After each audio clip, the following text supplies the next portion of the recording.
થઈને હોશિયાર હોય આપણે અંદર તરત જગ્યા રોકી લે. આ બધું આપણે ગણતરી આવડતી હોય ને એટલે કાંઈ આવડે ને એ આપણે રોકવા વાળતું હોય. આપણે કઈ આવડે ને એ આપણા સુધી આપણે ન ભોગવા દે.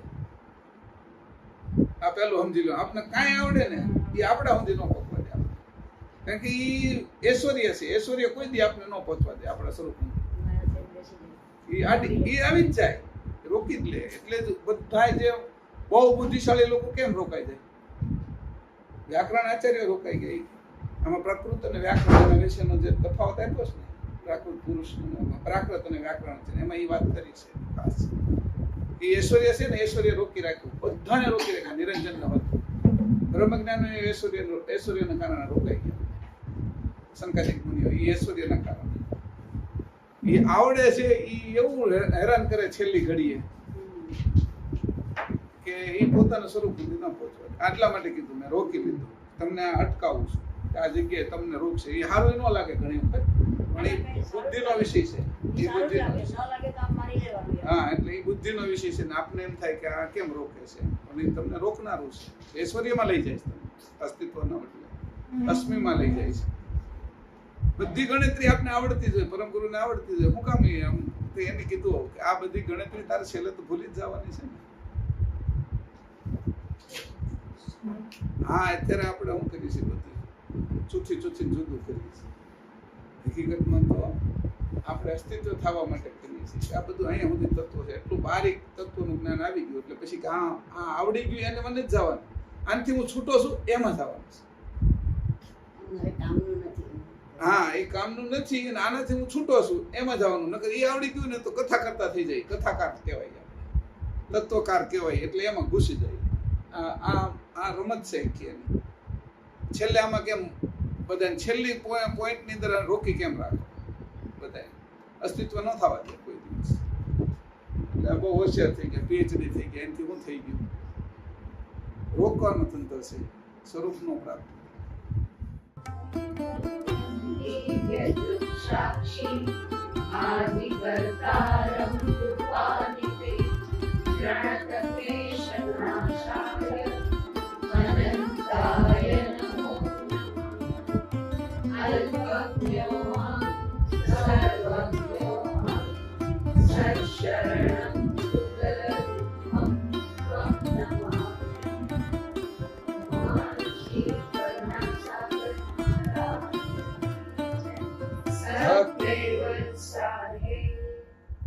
આપણે વાંચતા હતા અગાધ ગતિ, અંગ 39મું, હંસ તનું આવરણ દેખાવંત.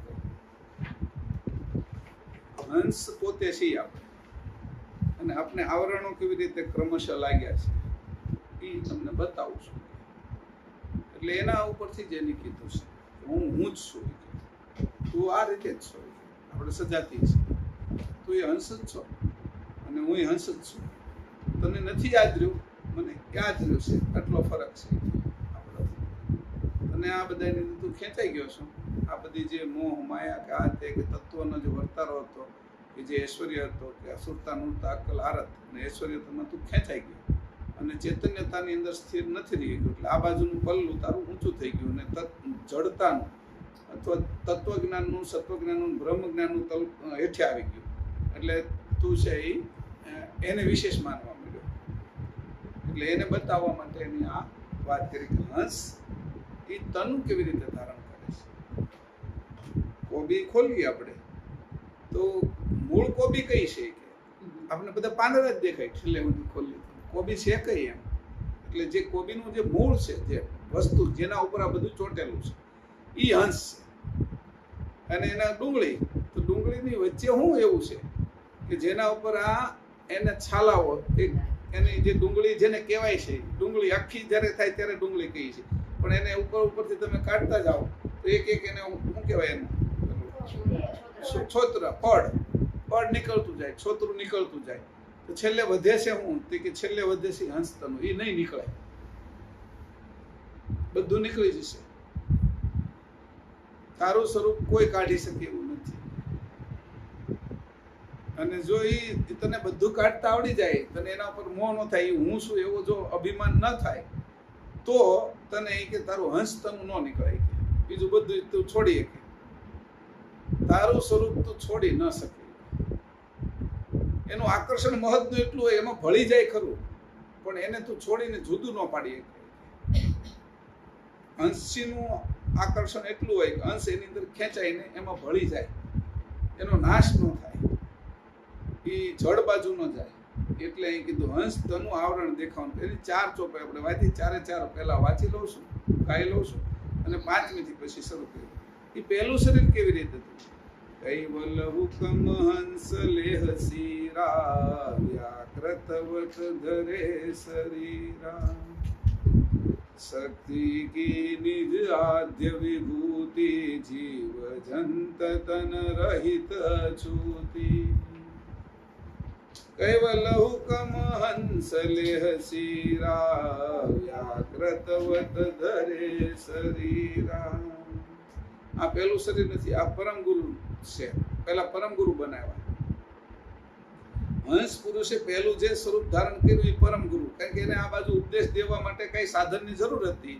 એ સાધન એ પરમ ગુરુ. હંસ પુરુષ પરમ ગુરુ નથી.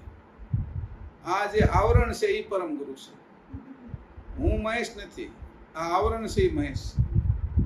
એવું તમારું. એટલે જે આવરણ દેખાય છે એ આવરણ છે, તમે નથી. એટલે અહીં કીધું કેવલ હુકમ હંસ લે શિરા અવ્યાકૃત વત ધરે શરીરાય. शक्ति की निज आद्य विभूति जीव जंत तन रहत अछूति. હવે એની કીધું છે કે આ શક્તિ કોણ, કે આ શક્તિ હું કઈ છે કે શક્તિ કી નિજ આદ્ય વિભૂતિ, જેમાંથી અનંત આદ્ય શક્તિઓ ઉત્પન્ન થાય છે. ઈ અવ્યાકૃત જે મૂળ સરળ શક્તિ છે, કર્તાની સરળ શક્તિ. એ સરળ શક્તિમાંથી પહેલો ઘાટ તૈયાર છે. એ સરળ શક્તિ જળ છે અને એનો પહેલો ઘાટ છે એ જળ છે. એને ચલાવનારો હંસ પુરુષ છે, એ ચેતન છે. અને એ શક્તિને જે ચલાવે છે એ હંસ પુરુષ છે પાછું. એમાં એ જો હંસ ન હોય એમાં તો એ શક્તિ તે જળ છે. હંસ બધે જ જોઈશે, પાવર બધામાં જ જોઈશે. બધા લાઇટ હોય, પંખો હોય, ફ્રીજ હોય, એસી હોય, પાવર બધામાં જ જોઈશે. પાવર વગર બધા સાધનો છે. અને પાવર એ તે સર્વ આ દાખલો ત્યાં હાલે એવો નથી, પણ અત્યાર માટે કહેવાનું કે મૂળ જે ચેતન છે એ બધે જોશે. એટલે કીધું કે આ ક્યાં હતું, જે કે જીવ જંત તન રહત અશુદ્ધિ. જીવ જંતુ તો પછી પાછળથી છે, એને આ શરીરને આ શક્તિને એ ટચ નથી કરી શકી. આદ્ય શક્તિને ઘણા પ્રસન્ન કર્યા છે, અને આદ્ય શક્તિ ઘણાને પ્રસન્ન થઈ હોય એવા ઉદાહરણો છે. બ્રહ્મા વિષ્ણુ શંકરને તે પેલી પ્રસન્ન થઈ, એની માં છે એટલે આદ્ય શક્તિ. હવે આદ્ય શક્તિમાંથી પાર્વતી, લક્ષ્મી, બ્રહ્માણી, બરાબર. તો એ જે 3 છે એ એના ભાગમાંથી નીચે આવેલી શક્તિ છે. એ હાવ નીચેની છે. હવે એની અંદરથી પછી નીચે આવતા જશે એમ પછી આપણે દુર્ગા ને ખોડિયારમાં ને જે કે એટલે એ 64 જોગણીમાં આવે. 9 દુર્ગા આવે, પછી એની પછી 64 જોગણીમાં આવે. એટલે શક્તિની નીચે 9 દુર્ગા, જે આપણે નવરાત્રી કરીએ એક એક માતાજીનું, અને એના પછી એના સૂક્ષ્મ ભાગ થતા, એટલે એનાથી સ્થૂળ થઈ ગયા, અને એના જળ ભાગો એ પાછા 64 જોગણી થઈ ગઈ. અને ઉપાસના જગત એની જ કરે છે. એટલે આ શક્તિને કોઈ હજી અડી નથી શકી. આ શક્તિની કોઈને ખબર જ નથી. આ શક્તિ હું જ્યારે કહીશ ત્યારે જ ખબર પડશે કે શક્તિની નિજ આદ્ય શક્તિ કી નિજ આદ્ય વિભૂતિ. શક્તિ જે છે આદ્ય શક્તિ, એની આદ્ય વિભૂતિ એ કઈ છે શક્તિ કે જીવ જંત તન રહિત અછૂતિ. પછી વાંચીને પછી આ લખવાનું શરૂ કરીશ. આ પહેલી ચોપા, એટલે આને છૂટી પાડી. આ પરમ કારણ દેહ બીજો છે. આ જે પરમ કારણ દેહ છે ને એ બીજો અવ્યક્ત તત્વનો છે. આ પરમ કારણ દેહ બીજો છે, સમજાણું? સત્વનો દેહ છે. અને જે કેવલ કર્તામાં ઉપજણ રૂપે જે રહેશે અંકુરી દેહ, એ પરમ કારણ પહેલો છે. કે જ્યાંથી જુદું રહેવા માટે, આ કર્તાનો આનંદ લેવા માટે પોતે જુદો રહેશે, એ પરમ કારણ પહેલો છે. બીજો આ પરમ કારણ છે જે પરમ ગુરુ પોતે બન્યા છે. અને ત્રીજો છે એ જે સદગુરુ તરીકે છે, અથવા આ બાજુ નિરંજન પુરુષ અને આદ્ય શક્તિ જે એકીકૃત છે અને પરમ કારણ દેહ બન્યો છે, એ છે. એ તત્વનો છે, એક સત્વનો છે ને એક અંકુરી છે. આ વાત સમજી લીજો. 3 પરમ કારણ દેહ વર્ણવ્યા આપણે, અને એ ત્રણેય દેહ જ છે. પછી એને પાકી કરવા માટે કીધું કે આ વિભૂતિ છે એ કઈ છે. એટલે આદ્ય શક્તિમાંથી તો બ્રહ્મા વિષ્ણુ શંકર ઉત્પન્ન થયા છે, એટલે એ તો એને અડેલા હોય. એટલે એને કીધું કે જો હું આ વિભૂતિ કહું છું ને એનું તું ચોખવટ કરું છું બીજી ચોપાઈમાં. સો વિભૂતિ કે નહીં સુર શેષા બ્રહ્મા વિષ્ણુ ને મહાવેશા. જે બ્રહ્મા વિષ્ણુ અને શંકર છે એ આદ્ય શક્તિના છે, આ શક્તિના નથી. સમજાણું? જે હું તમને કહું છું સરળ શક્તિ, જે એને કોઈ અડ્યું નથી, એના આ નથી. એટલે એને કીધું એની કરતા જુદી છે. અહીંયા જુદી પાડી દીધી, ડિફરન્સ કરવા માટે એની આ ચોપાઈ કીધી છે. સો વિભૂતિ નહીં 10 અવતારા, જાકુ સમરત સૌ સંસારા. 10 જે અવતાર છે એ કે એ આ વિભૂતિના નથી. રામકૃષ્ણથી લઈને બધા લઈ લો, મચ્છથી લઈને કલ્કી સુધીના. અને બ્રહ્મા વિષ્ણુ શંકર નથી, શેષય નથી. એટલે જાકુ સમૃદ્ધ જે આ બાજુ સંસાર જેનું સ્મરણ કરે છે એ બધા શક્તિના છે, આદ્ય શક્તિના છે. અને જે સંસાર જેનું સ્મરણ નથી કરી શકતી એ શક્તિ એ આ શક્તિની માં છે, સરળ શક્તિ. સમજાણું? એવી અનંત સરળ શક્તિ એકમાંથી અનંત આદ્ય શક્તિઓ ઉત્પન્ન થયા કરે. એવું કહેવાય કે પૃથ્વી ઉપર મનુષ્યના બાળકો આખા દિવસમાં નહીં જેટલા જન્મતા હોય એની કરતા વધારે આદ્ય શક્તિઓ જન્મે છે આ શક્તિના. આપણે આપણા ઘરના વડીલોને આપણે બાપા માં એટલે એ મોટા લાગે ને આપણે, પણ સોસાયટીમાં આમાં 700 ફ્લેટ હોય, એમાં બધામાં એક એક હોય. અને એવી રીતે સુરતનો તો પાર નો, પૃથ્વી પરનો પાર નો, એમ બ્રહ્માંડ અને અનંત બ્રહ્માંડની અંદર આવી શક્તિઓ નિરંતર પેદા થયા કરે છે. એનો કાળ બહુ નાનો એવો છે, શક્તિનો કાળ. એટલે શક્તિનો કાળ નાનો એવો એટલે હાવ નાનો એવો એમ.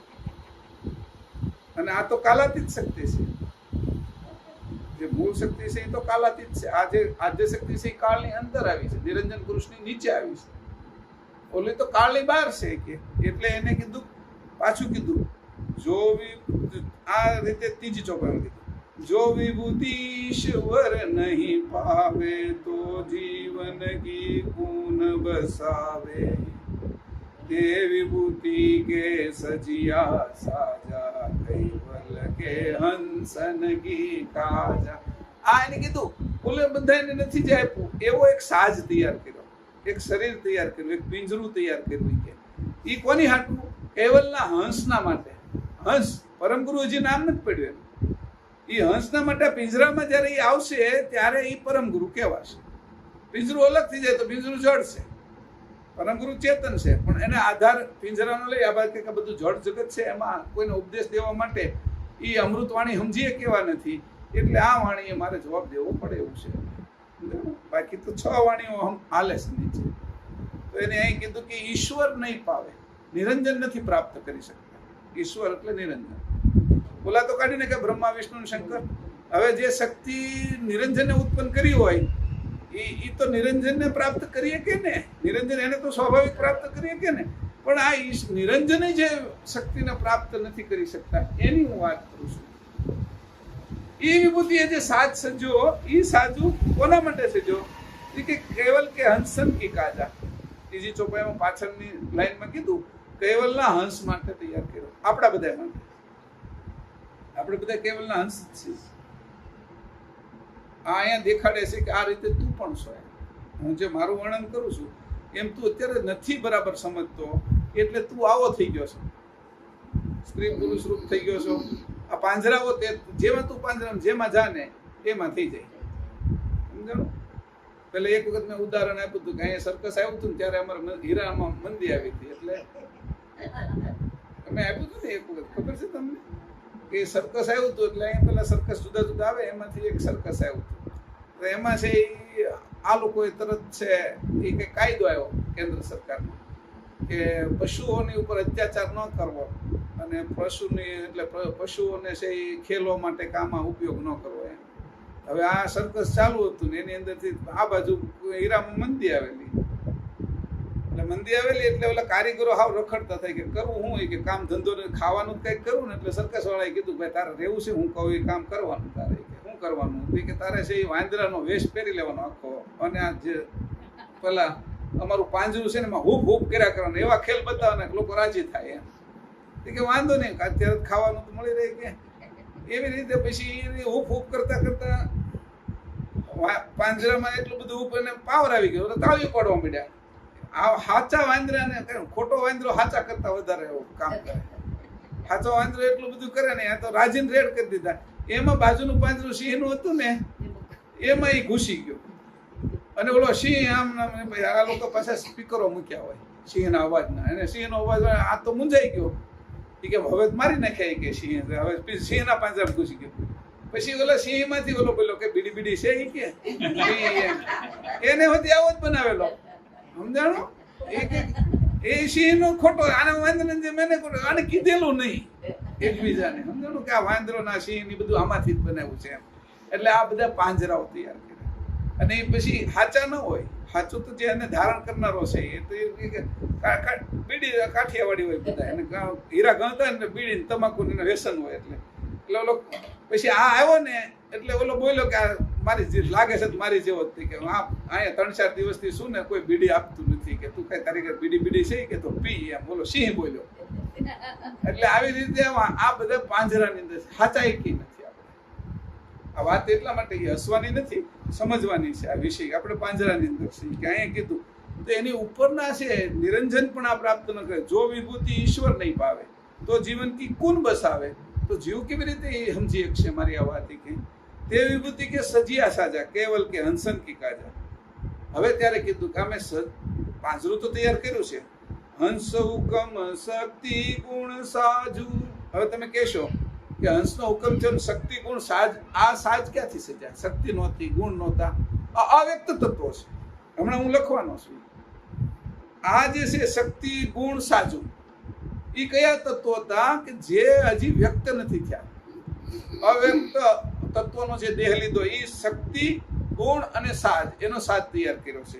એ બીજું કિયા પિંજર સુની અગમ અવાજ, એ પાંજરું તૈયાર કર્યું. હંસ પુરુષ આન બીજા બિરાજા, એમાં હંસ પુરુષ આવીને બિરાજો. આપણે હંસ અહીં આવીને બિરાજો. ગાંધર્વ સુગઢ હાથ જો બાજા. ગાંધર્વ સુગઢ, જેમ ગાંધર્વ પોતાની વાજિંત્ર વગાડે, વાજિંત્રમાં વગાડવા પણ વાજિંત્ર પોતે નથી વગાડી એમ, એ જડ છે. એટલે પણ ગાંધર્વ છે ચેતન છે, એટલે સારામાં સારા સુરો કરી અને લોકોને ખુશ કરી દે એવા એ સંગીત વગાડે, પ્રકૃતિને ફેરવી નાખે એવું સંગીત વગાડે. તો પછી આ વગાડવા વાળા કોણ છે? હંસ પુરુષ. આટલા સુધી આપણે વાંચ્યું. 5મી ચોપાઈ વાંચી લો. તો જંતરવત હંસ કી દેહા મનુતન સેતન દીસત વેહા તાતે જીવ લહત નહીં કોઈ દેહ પંચ આવરણ લાય સોઈ. હવે કીધું આ મનુષ્ય જેવો દેખાતો હતો પણ મનુષ્ય જોઈ ન શકે, દેવો જોઈ ન શકે, નિરંજન જોઈ ન શકે.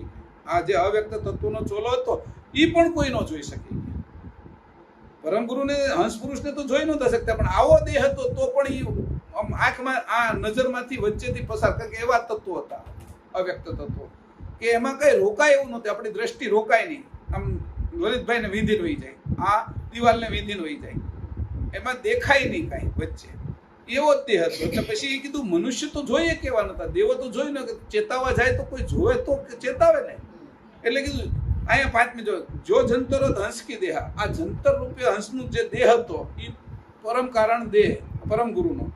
મનુતન સેતન દિશત વ્યા, મનુ શરીર જેવો એ દેખા ત્યારે તૈયાર થઈ ગયો.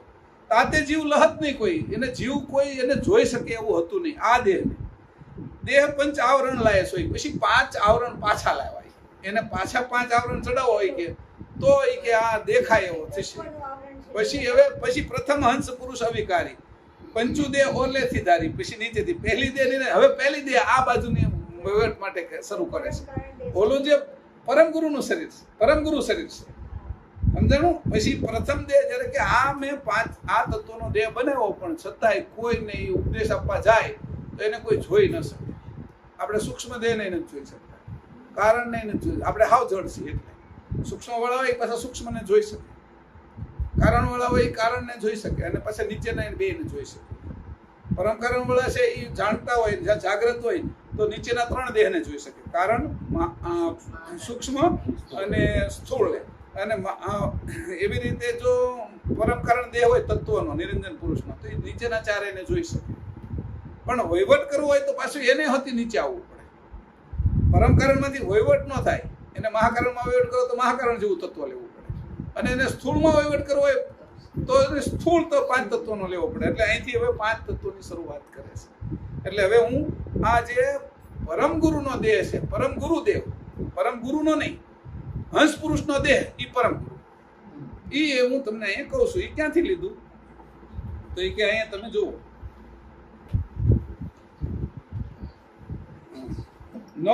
9મું પાનું છે. એમાં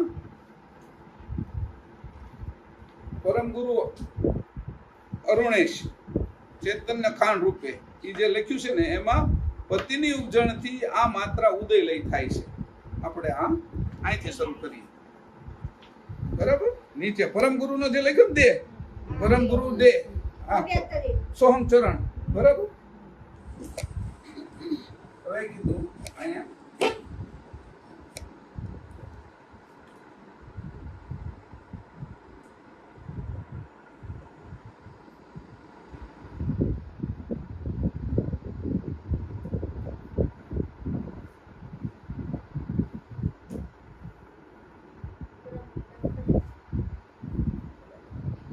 અંકુરી દે, બરાબર.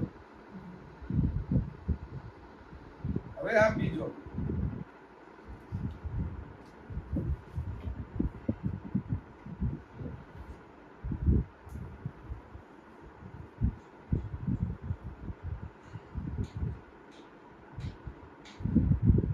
આ છે ઈ પ્રણવી દેહ, એટલે આ અવ્યક્ત તત્વ, આ પ્રણવી દેહ છે, પ્રણવનો.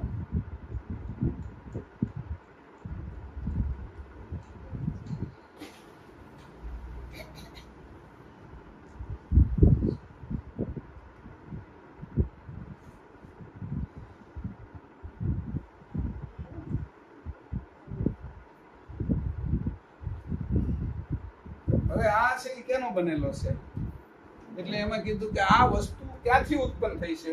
મુદ્દો આવ્યો એવો કે આ આમાં કીધું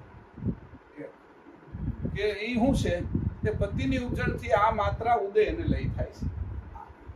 આ પતિની ઉપજણ ક્યાં થઈ, જો એની આગળ લખી છે અદ્વૈત ઉપજણ અને દ્વૈત ઉપજણ, જે 8મા પાનામાં લખ્યું છે અદ્વૈત ઉપજણ અને દ્વૈત ઉપજણ. દ્વૈત ઉપજણ છે ઈ આ છે, બરાબર. આ અંકુરી દેહ છે ઈ દ્વૈત ઉપજણ.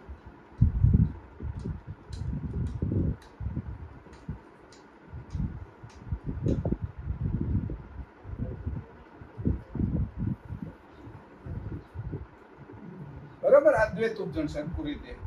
આ વ્યક્તનો તત્વનો છે. હવે આ કીધું કે આ પતિની ઉપજણથી આ ઉત્પન્ન થાય છે. પતિની ઉપજણથી આ માત્રા ઉદયને લઈ થાય, બને અને એ લઈ થાય. એટલે ઉદય એટલે અનુ, અને લઈ થઈ જવું, નાશ નથી પામતી. આ ખાસ ધ્યાન રાખજો. આમાં લખ્યું છે ને એ રીતે પતિની ઉપજણથી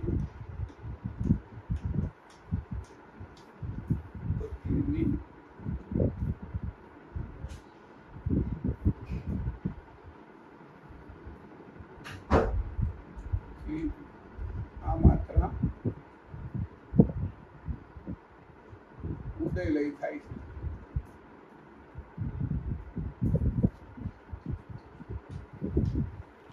બરાબર. આ એક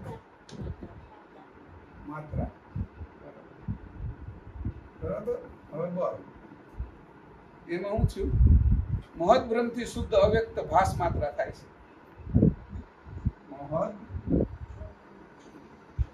આ મહદ બ્રહ્મની અંદર જ છું આ બધું સ્વરૂપ, બરાબર. એટલે કીધું આ ક્યાં કઈ જગ્યાએ ઘટના ઘટી, એમ કીધું કે તમે કઈ જગ્યાએ હતા, એમ કે આ ઘટના કોઈ પણ વસ્તુની ઘટના ઘટે એટલે ક્યાં ઘટી છે. પોલીસ તપાસ કરતી હોય, જજ પૂછતા હોય, અથવા આપને પૂછવું આ ક્યાં ક્લાસ હતો, એટલે ક્લાસની ઘટના ક્યાં ઘટી, ક્લાસ ક્યાં હતો એનો અર્થ આ શાક લેવા તમે ક્યાં ગયા હતા, શાક લેવાની ઘટના ક્યાં ઘટી. એટલે આ ઘટના ક્યાં ઘટી, મહદ બ્રહ્મ શુદ્ધ અવ્યક્ત, મહદ બ્રહ્મ શુદ્ધ અવ્યક્ત ભાસ માત્ર.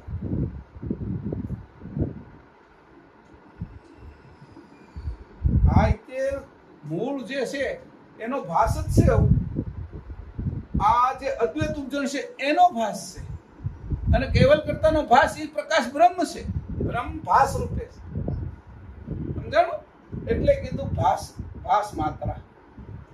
આ આટલું થયું એટલે આ છે બરાબર ભાસ માત્ર. તો એ રીતે આ ભાસ માત્ર ઉત્પન્ન થઈ. આ બેયને હું આપણે કહ્યું કે આ છે એ કોની ઈચ્છાથી થયું ને ક્યાં થયું? આ કોનાથી થયું? કોનાથી?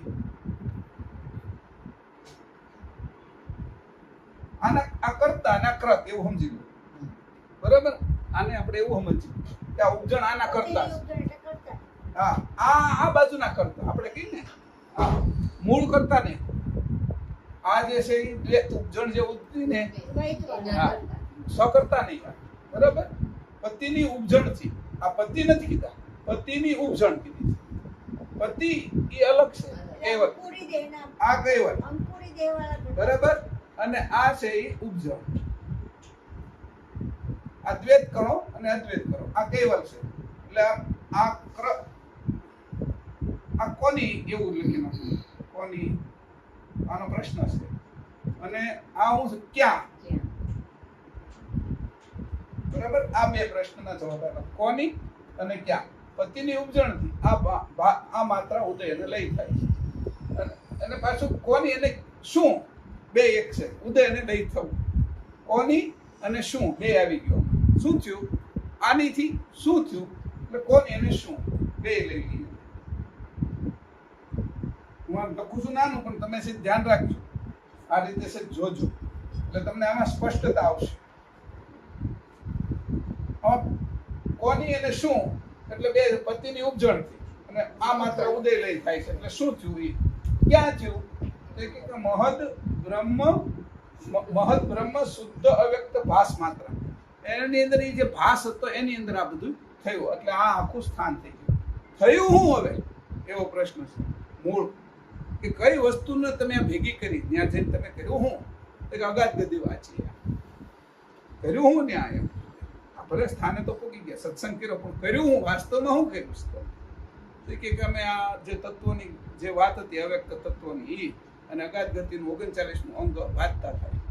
પણ એમાં શું હોય કે એમાં પરમ ગુરુનું શરીર અને જે હંસ પુરુષ છે એનો વિવેક એ બે કેવી રીતે જુદું છે એના ઉપર આ ચર્ચા એટલે એટલું સ્પષ્ટ થઈ જાય એટલા માટે. એટલે હવે પહેલું આવ્યું હું અહીંયા લખશું અવ્યક્ત અમૃતમય ભાસ માત્ર. મહદ અવ્યક્ત અમૃતમય ભાસ માત્ર. એમાંથી પછી શું થાય છે? આ મહદ અવ્યક્ત આવી ગયું છે અહીંયા. એટલે મહદ અવ્યક્ત લઈ લો. મહદ અવ્યક્ત અમૃતમય ભાસ માત્ર. અમૃતમય ભાસ માત્ર. ભાસ માત્ર. આ બધું ભાસમાં જ છે એટલે એને ભાસ જ કહી દીધું છે. બરાબર? આમાંથી એવું થયું મહદ અવ્યક્ત પુરુષની માત્રા. આમાંથી એવું થયું મહદ અવ્યક્ત પુરુષની માત્રા. અવ્યક્ત પુરુષની માત્રા. પુરુષ માત્રા.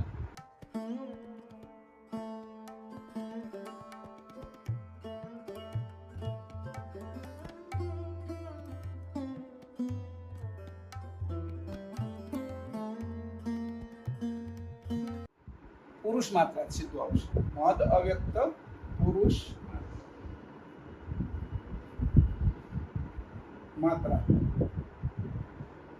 બરાબર? ઈ એની અંદરથી થયું. આમાંથી આ થયું ભાસ માત્રામાંથી. આ શું થયું? પાછો પ્રશ્ન થયો કે આ પુરુષ શું થયું કે મહદ અવ્યક્ત પુરુષ માત્રા એટલે શું થયું? એને અમે શું જાણીએ કે બિંદી ઓમકાર ઉપરની. બરાબર?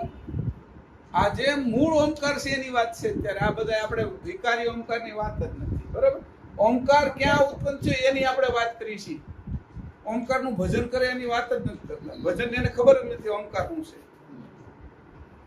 કોઈને ખબર નથી. ઓમનું ભજન બહુ કરે છે, ઓમ બધા આગળ લાગે છે, અને ઓમ બંધારણનું મૂળ કારણ છે, પણ હું કઈ રીતે છે, કઈ રીતે બન્યો છે એ કોઈને ખબર નથી. એટલે બિંદી.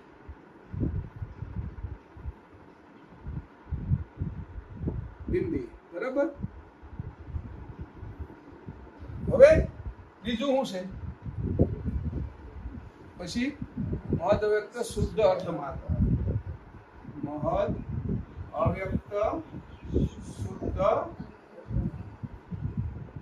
અર્ધ, એની ઉપર આવે અર્ધ માત્રા. બિંદી આવે ને અર્ધમાં, અર્ધ માત્રા, બરાબર. હા, માત્રા. હવે એની સામે શું છે? મહદ અવ્યક્ત અવ્યાકૃત. એમાંથી શું થયું? આ જે થયું અર્ધમાત્રા છે, હમણાં અહીંયા પાછળ લખી નાખશું. રેપ, એમાંથી શું ઉત્પન્ન થયું? મહદ અવ્યક્ત અવ્યાકૃત, બરાબર. એટલે શું થયું? રેપ. એટલે રેપ કેવી રીતે આવ્યો? આમ અર્થમાં ચંદ્ર ઉપર ઓમકારની, બરાબર. હવે આ બેના સંયોગથી હવે ઈ સ્થૂળ બનવાનું છે શરીર, જે 3 ગુણનું બનવાનું, જે આપણે ત્યાં વાત કરી છે. આ ગુણનું શરીર લીધું. જો આ તમે પછી અહીંયા આને અરે હરખાવો કીધું. હા, જે ચોથી ચોપાઈમાં કીધું છે, હંસ હુકમ શક્તિ ગુણ સાજુ. આ શક્તિનું છે અને આ હવે ગુણના સાજ આપણે તૈયાર કરીએ છીએ, બરાબર. એટલે ખબર પડી ગઈ કે ઈ ચોપાઈને અહીંયા કેવી રીતે મૂકવી, આ જે વાત છે એને કેવી રીતે અહીંયા ગોઠવવી. એટલે હવે અહીંયા સુધી લખી નાખ્યું હતું, પણ ખબર તો નથી કે આ ચોપાઈના કારણે તમે અહીં લખ્યું છે. મહેશભાઈ, તમે કાઢ્યું ક્યાંથી? તો કે હજી કોઈ ખબર નથી, પણ આ ચોપાઈનો અર્થ આ રીતે છે અને આપણે લખીએ છીએ, બરાબર. એટલે કાલ ઉઠીને કોઈ એવું ન કે ક્યાંથી કાઢ્યું એમ. તો એ કીધું કે જો એ કે આ વાત કરી છે, એ કે શક્તિ અને ગુણ. આ શક્તિ તો આવી ગઈ અને ગુણ, આ જે પુરુષ માત્રા તો આવી જ ગઈ, કે ભાસ રૂપે હતી જ, એ ભાસ જ આવ્યો છે. હવે ત્રીજું હું આવ્યું બોલતા મહદ અવ્યક્ત આક્રાંત માત્ર. આક્રાંત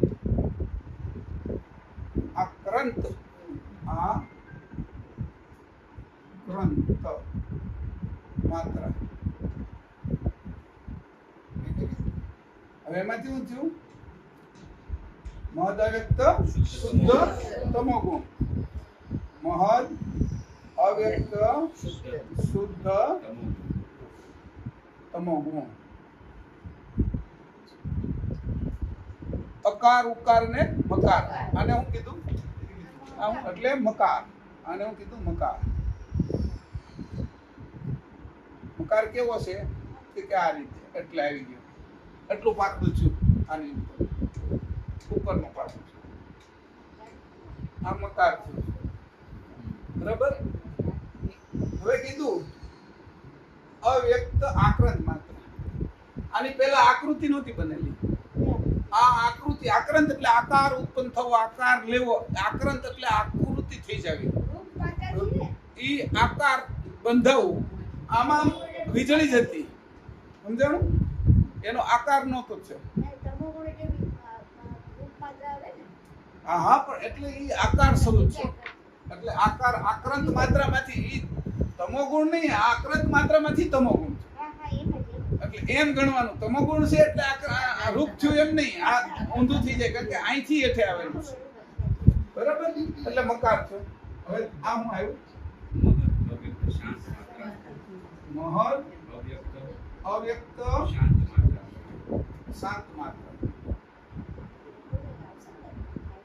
માત્રા, બરાબર. એમાંથી હું થયું મહદ અવ્યક્ત શુદ્ધ સત્વ ગુણ,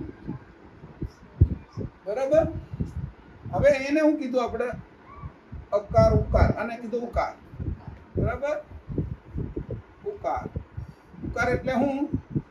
કે આ લીટો વચ્ચેનો આ ઉપર એટલે ને ઉપરથી નીચે ગયો એટલે આ ને જોડાઈ જાય એટલે પાંખડું તૈયાર થઈ જશે બરાબર આ ખાલી એને વચ્ચે લઈ લીધો છે હવે પાંચમું મહદ અવ્યક્ત મહદ અમિત માત્રા અવ્યક્ત અમિત માત્રા અમિત માત્રા અને એમાંથી જે ગુણ થાય એ બધા શુદ્ધ થાય છે બરાબર મહદ અવ્યક્ત શુદ્ધ વજો ગુણ એને હું કીધું અકાર અકાર કેવો છે આમ છે થઈ ગયું હવે અહીં આખું લખી નાખી પણ એને ભેગું કરી એટલે શું થઈ ગયું આ એ થઈ ગયું આ આવી ગયું અને આ છે એ ઉપર રેપ અને બિંદુ બરાબર હવે આ છે ગુણની સાથે એક આપણે આ ગણને જોડી દીધું આનું કોઈ મહત્વ અત્યાર સુધી કોઈ સમજતું જ નહોતું ગણ શું છે આને જ્યારે તમારે કોઈ પણ આખો ઓમકાર કરવો હોય કોઈ પણ ઘાટ બનાવવો છે આખો તો તમારે સ્થૂળ ભાગને પણ સ્થિર રાખવો પડે કોઈ પણ તમારે ક્યાંય પણ છે એ તાજવા બે હોય અને તમારે કોઈ વસ્તુ તોલવી છે તો એની તમે તપેલી મૂકો કે બરણી મૂકો એને અમે ધડો મૂકવો પડે પછી ત્યારે સમાન છે એ વજન થાય કે 1 કિલો મૂકો ત્યારે 1 કિલો જ થાય એ આ ધડા રૂપે મૂકેલો છે એ ગણ છે ગુણ તો આવી જ ગયા ગુણને આ દુનિયામાં બધા જ જાણનારા હતા ગણને કોઈ જાણતું નથી કે ગણને મેં જ્યારે કીધું ત્યારે જાણે છે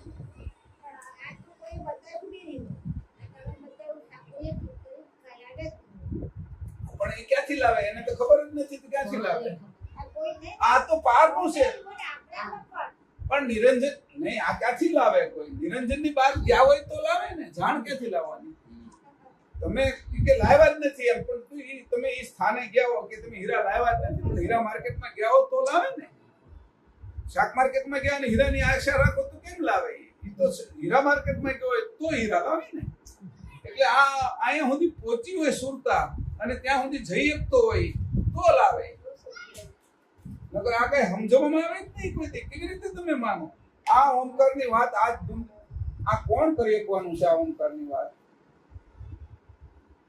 જે મૂળ ઓમકારની વાત છે જે ઓમકારને ચીનીને હવે આના માટે શરૂ કર્યું ભાઈ આ વાત તમે કર્યો છો કે આ પરમ કારણ જે તો તૈયાર થઈ ગયો બરાબર આ કોનો છે કે પરમ કારણ પરમ ગુરુ છે આ પરમ ગુરુ છે હંસ પુરુષ નહીં આ પરમ ગુરુ અહીં આપણે લખી પરમ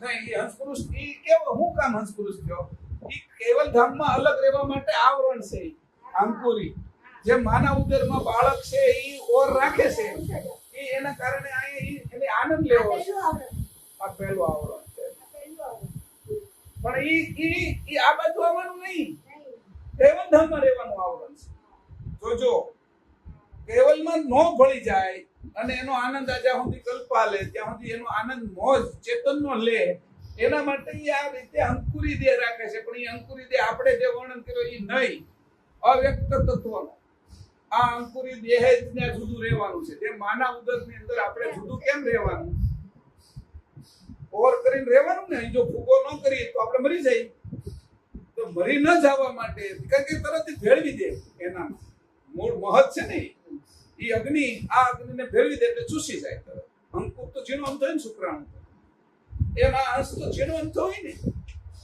એ આ રીતે એનું આવરણ રાખે છે એટલે મેં કીધું આ પરમ કારણ દેહ પેલો એ કોઈ 3 પરમ કારણ દેહને પણ જાણતું કે પરમ કારણ દેહ રહેવા એમ કે છે જાણું પણ પરમ કારણ દેહ કેવલ ધામની અંદર રહેવાનો એ આ દેહ છે અંકુરી દેહ અને એ અંકુરીમાં જ્યારે એ રહેશે ત્યારે ચૈતન્યતાના 9 ભાગ આપેલા હોય એક ભાગ આ બાજુના આપે છે એને આ સુરતા નોરતા અક્કલ આરત ને ઐશ્વર્યતાને એક ભાગ આપ્યો છે એટલે એને હેઠે તાણી ન લઈ જાય જો આના ભાગ વધી જાય તો નીચે જવાનું આ જે પરમ ગુરુ નીચે આવે એનું કારણ આના ભાગો વધાર્યા આ 5 ભાગો વધાર્યા કેના કે આ કયું આવ્યું નહીં આમાં પછી આરોન લઈ લઈને આપણે કે ક્યાં સુટતા હોય ને ક્યાં મૂર્તા હોય ને એ લઈ લઈને જો આ ઐશ્વર્યતા છે આ ઐશ્વર્યતા બરાબર પછી આ આરત છે કારણ કે એ શક્તિ છે ને આરત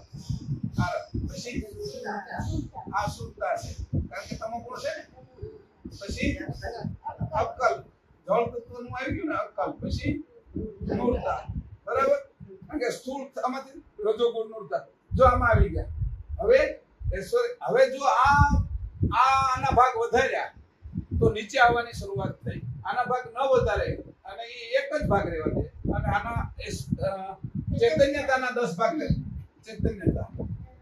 ચૈતન્યતાના જો 9 ભાગ કરી નાખે આ ચૈતન્યતાના 9 ભાગ કરી નાખે તો એ ભાગે આવરણ ખાલી રહે આટલા ઓર રહે આનો ઓર બનાવે ચૈતન્ય તો છે એટલે કેવલ ધામ ની અંદર ચૈતન્યતાથી એનો આનંદ લઈએ કે ચૈતન્યતાથી આપણે બધા જળ આનંદ લઈએ છીએ અત્યારે જે કઈ આનંદ લઈએ છીએ ને એ પૈસા તો જળ પ્રતિષ્ઠા તો જળ કારણ કે કાલ ખતમ થઈ જવાની છે યુગો યુગા હોય જાય કોઈની પ્રતિષ્ઠા રહી નહીં લાંબુ સમય બરાબર શંકરજી કોની નહીં રહી એ પાછા નવા જ બને છે બ્રહ્માની નહીં રહી વિષ્ણુને એ નવા જ બન્યા કરે એટલે પ્રતિષ્ઠા કોઈની રહેતી નથી પ્રતિષ્ઠા તો સંપત્તિ છોડે સત્તા તો એ કઈ નહીં એ બધી જળ જે ભોગ કરી ખાઈ પી છે એમાં ચેતનતા છે જ નહીં એટલે આપણે 9 થી વધારે ભાગ આપણે તો હાઉસફુલ છે એટલે આપણે 0 પોઈન્ટ જ ચેતન્યતા છે તો આ ચૈતન્યતા એ 9 ભાગ કરી નાખે એક ભાગ છે એ રાખે ત્યારે એનો ઓર બને એ ઓર ઈ તોડે નહીં એટલે કેવલની સામે સન્મુખ રહે અને કેવલ ધામનો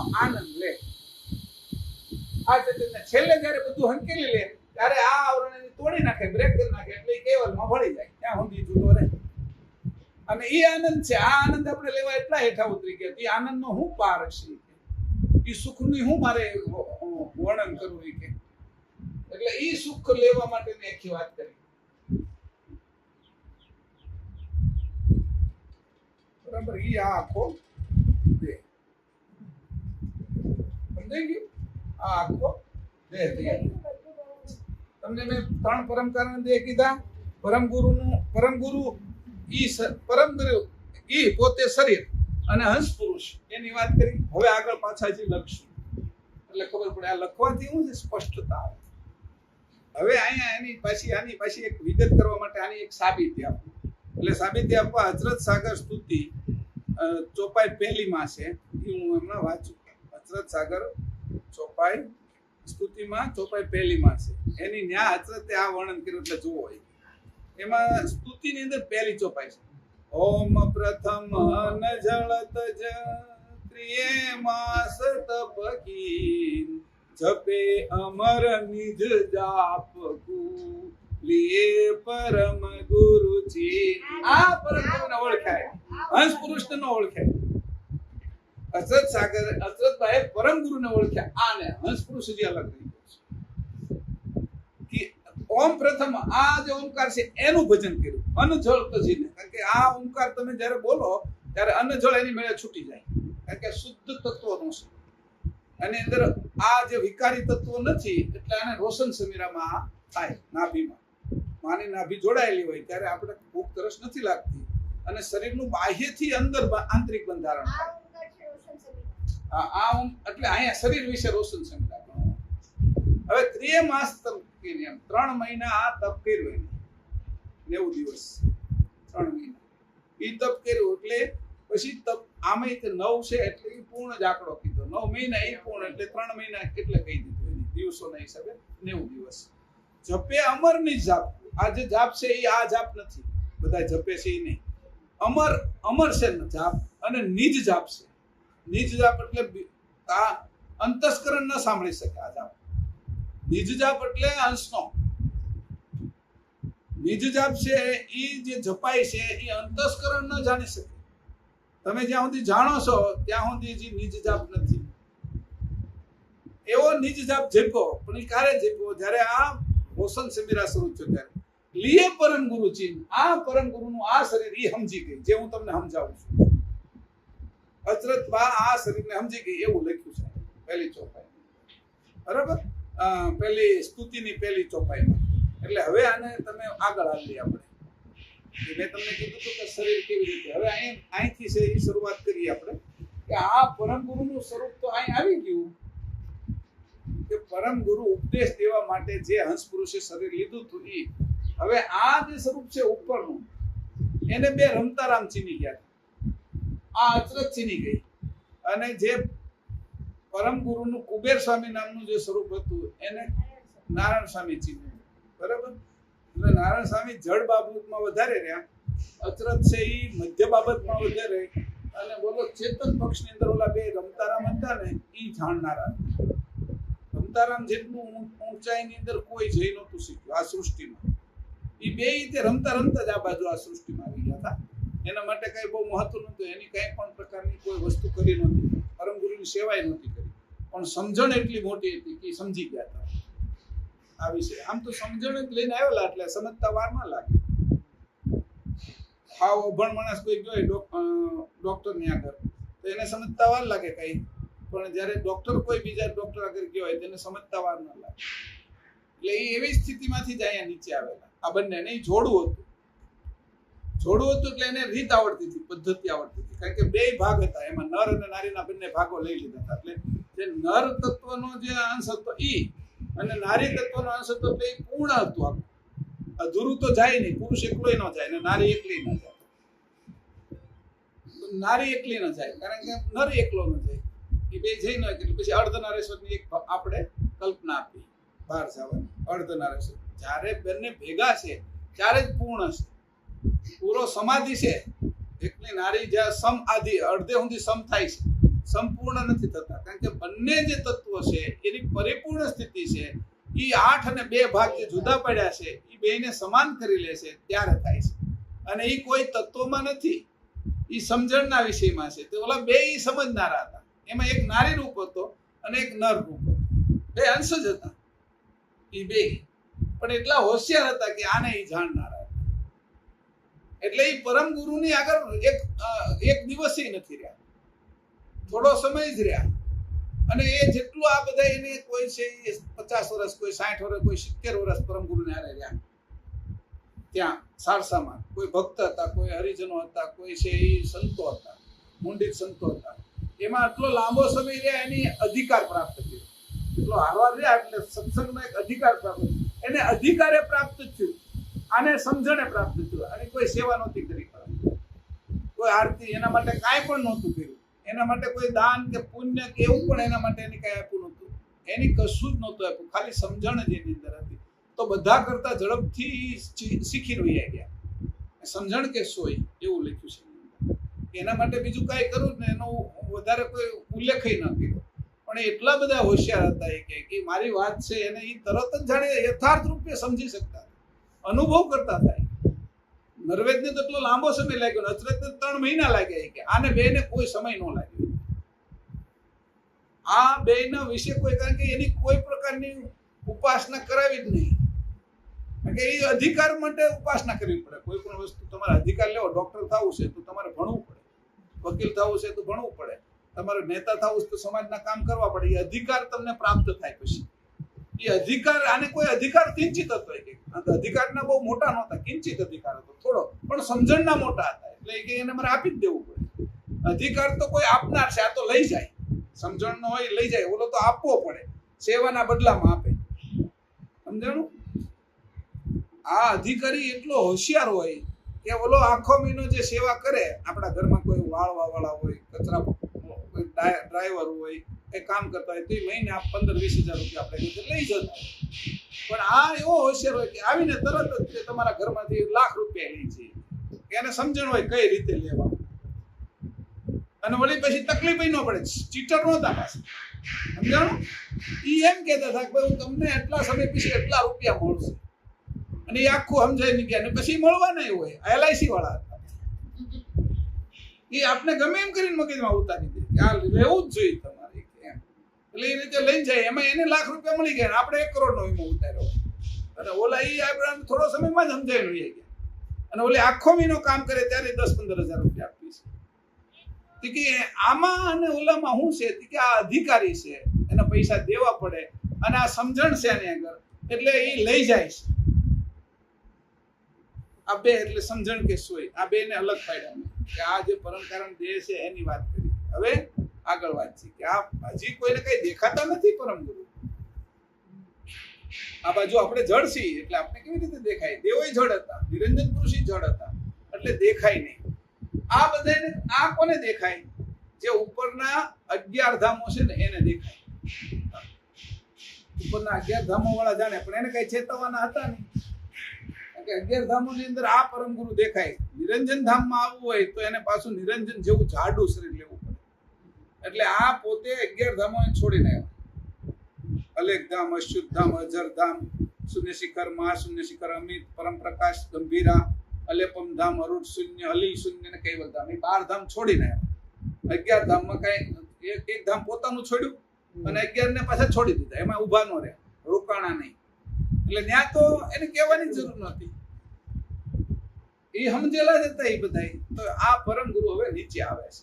નીચે આવે છે પણ નિરંજન એને જોઈ નહીં શક્યા હશે.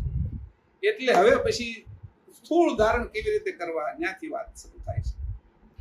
સાંભળજો, આ આપણી વાત છે હો. પરમ ગુરુની કોઈ વાત છે જ નહીં. કોઈ એમ કહેતું હોય કે પરમ ગુરુની વાત છે તો એ વાત નથી સમજ્યો એટલે કે છે. પરમ ગુરુએ 18 ગ્રંથ પોતાની અંદરથી કાઢ્યા અને જ્યારે આપણે અંદર પાછા હમાવી દઈએ, પરમ ગુરુએ કાઢ્યા એટલે આ બધો એનો ઉકેલ કર્યો અને આપણે સમજીને આપણી અંદર હમાવી દઈએ ત્યારે ગુપ્ત ગ્રંથ થઈ જાય.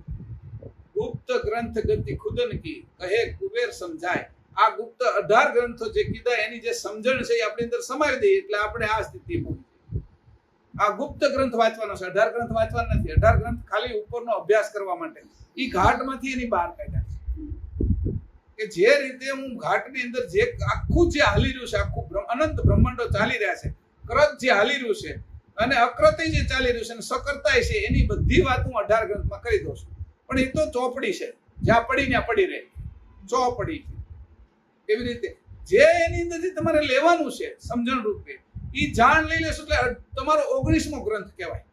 અને એ જાણ, તમારી જે જાણ છે, જે જગ્યાએથી પરમ ગુરુએ કાઢી છે એ જગ્યાએ હમાઈ જશે, એ જગ્યાએ ભેગી થઈ જશે. એ ગ્રંથ પોતાનો છે, ગુપ્ત ગ્રંથ છે. એને આપણે 19મો ગ્રંથ એવું નંબર આપી દઈએ. 19મો ગ્રંથ પરમ ગુરુએ બહાર કાઢ્યો એટલે 18 ગ્રંથ એમાંથી થયા. એ 18 આપણે આત્મસાત કરી લઈએ એટલે આપણે અંદર 19મો ગ્રંથ ગુપ્ત ગ્રંથ તૈયાર થઈ ગયો. આ જ ગ્રંથ મોટો ગ્રંથ છે. સમજાણું? એ સ્વરૂપ અસ્મિ નહીં. આ કઈ વાત કરવા માટેનો મુદ્દો નથી, કથા કરવાનો માટે નથી, ગુરુ થવાનો માટેનો નથી, શિષ્ય થવાનો માટેનો નથી. આ મુદ્દો દાસ થવાનો નથી, સ્વામી થવાનો નથી. આ મુદ્દો સ્વરૂપે થવાનો છે. વાત સમજજો.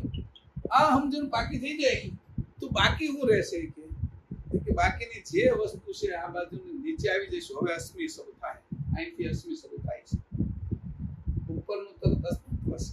આ બે આમ તમે જુઓ એટલે ઉપર જે અંકુરી દેહ છે એ અસ્તિત્વ છે. અસ્તિત્વ જ છે ત્યાં. ખાલી એને આવરણ એટલે રાખ્યું છે કે હું માની અંદર ચૂસાઈ ન જાઉં, એમ કેવલની અંદર હું ખેંચાઈ ન, અંશીમાં ખેંચાઈ ન જાઉં એટલા માટે. કારણ કે મારું હું અલગ અસ્તિત્વ રાખું પણ જડતામાં ન આવું. આપણે શું થયું, માની અંદર આખો ઘાટ તૈયાર રાખ્યો પણ જન્મા એટલે જડતામાં આવી ગયા. જન્મવાનું નહીં. ત્યાં જન્મ તો આ બાજુ આવી ગયા. એટલે ઓલા સુખદેવ જેવું કરવાનું, 20 વર્ષ કે 12 વર્ષ જેટલો માન જન્મે નહીં અને માની અંદર અલગ રહે.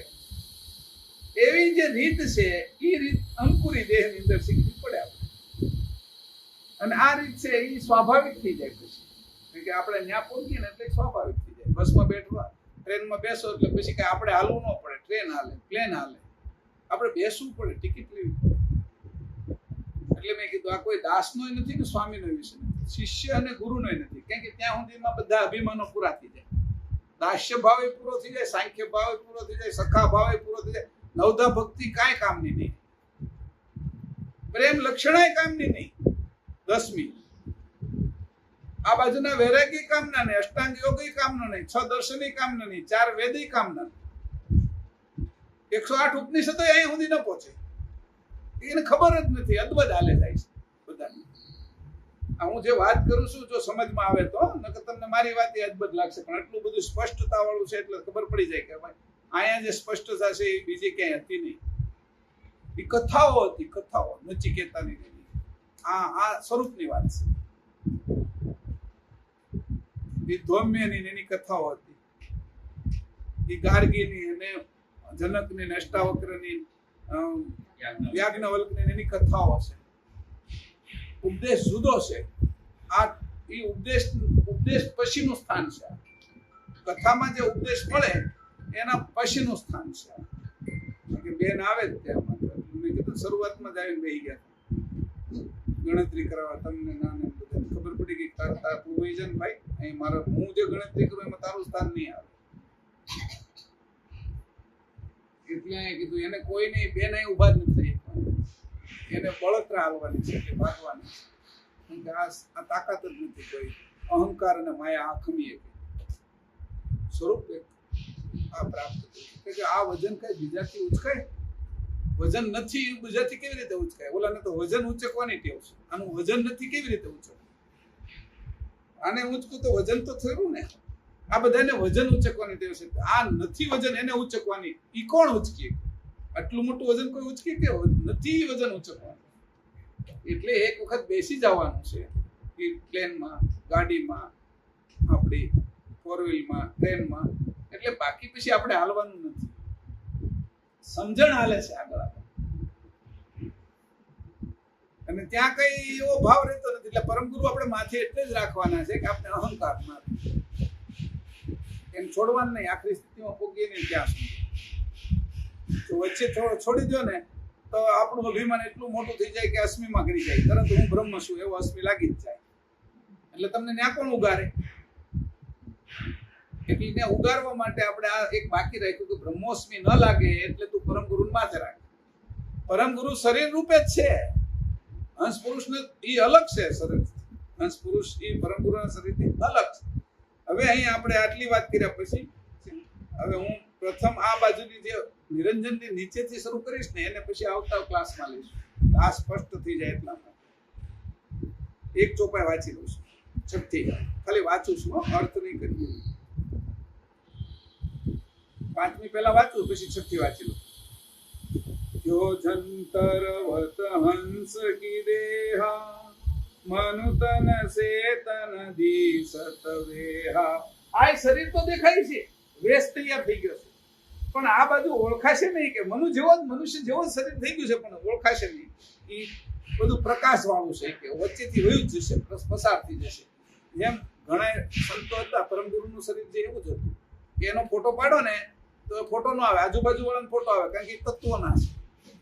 અને આ અવ્યક્ત તત્વનું શરીર એટલે અંદર માત્રા રૂપે જ હતું. અંદર માત્રા રૂપે જ હતું. આ બધી માત્રા રૂપેનું શરીર હતું. એ પછી માત્રા સ્થૂળ હોતી થઈ ગઈ. તો એ જે શરીર હતું એની અંદર જે પ્રકાશ છે એક્સરે નો અથવા આપણે આનો કેમેરાનો, એ વચ્ચેથી નીકળી જતો હતો, રોકાય નહીં. એટલે એને કોઈ જોઈ ન શકે. એટલે કે દેખાય ખરું એની જેવું આપણે દેખાતું હતું, ભાસ થતો હતો. પેન્ટરે દોર્યું હતી ત્યાં પરમ ગુરુ બેહાર્યા ઉમરામાં, અને ત્યાં પેન્ટર છે એનું ચિત્ર દોરેલું છે, અને જેવું આવડ્યું એ તો એવા કઈ સારા પેન્ટર એ નહોતા, એ તો ગામના કોઈ ભગત છે. તો એ પરમ ગુરુનું ચિત્ર દોર્યું. ફોટામાં ન આવ્યા. ફોટાની શોધ છે એ હમણાં વાંચતો હતો. કેમેરાની શોધ ક્યારે થઈ? ઈરાનના એક વ્યક્તિ કરી, અને 1017 આજુબાજુ એ કેમેરાની શોધ થઈ. કોટાકનો કેમેરા છે એ 1860 માં આવી ગયા. એટલે ફોટા પડતા હતા. પરમગુરુ હોય, સમજાણું? ત્યારે પરમગુરુ હતા. એટલે એ સમયમાં અહીં આવેલા, અને આ બધા પાસે જે કલેક્ટર ને એ સમયના જે મામલતદાર ને એ બધા પાસે એના ભક્ત હતા. આ બાજુના અંગ્રેજોની કોઠી હતી. એટલે અહીંયા બધા એના અફસરો રહેતા હતા. એટલે એ બધા ફોટા પાડતા હતા. એ અહીંયા આવતા હતા, અને એના ચમત્કારો ફોટા પાડ્યા, પણ ફોટા પરમગુરુના આવ્યા નહીં. એટલે એને બેહાર્યા અને પેઇન્ટિંગ કર્યું. જોઈ શકાય, એને જોઈ શકાય, પણ એ આમ આ રીતે જોવાતા હતા. પણ એનું મૂળ સ્વરૂપ છે એ કેવું? આ તો તોય માત્રા હેઠળની માત્રાનું સ્વરૂપ હતું. આપણે દેખાતા હતા. નીચે લીધું ને, આની અંદર તો દેખાવા જેવું નિરંજન નહીં કાંઈ નહોતું, પણ દેહ હતો. મારો કહેવાનો અર્થ દેહ હતો એમ. એટલે કીધું મનુતન સેતન દિશત વેહા, તાતે જીવ લહત નહીં કોઈ, દેહ પંચ આવરણ લાય સોઈ. હવે એને આવરણ લાવે છે. એટલે છઠ્ઠી ચોપાઈથી પ્રથમ આવરણથી શરૂ કરે છે.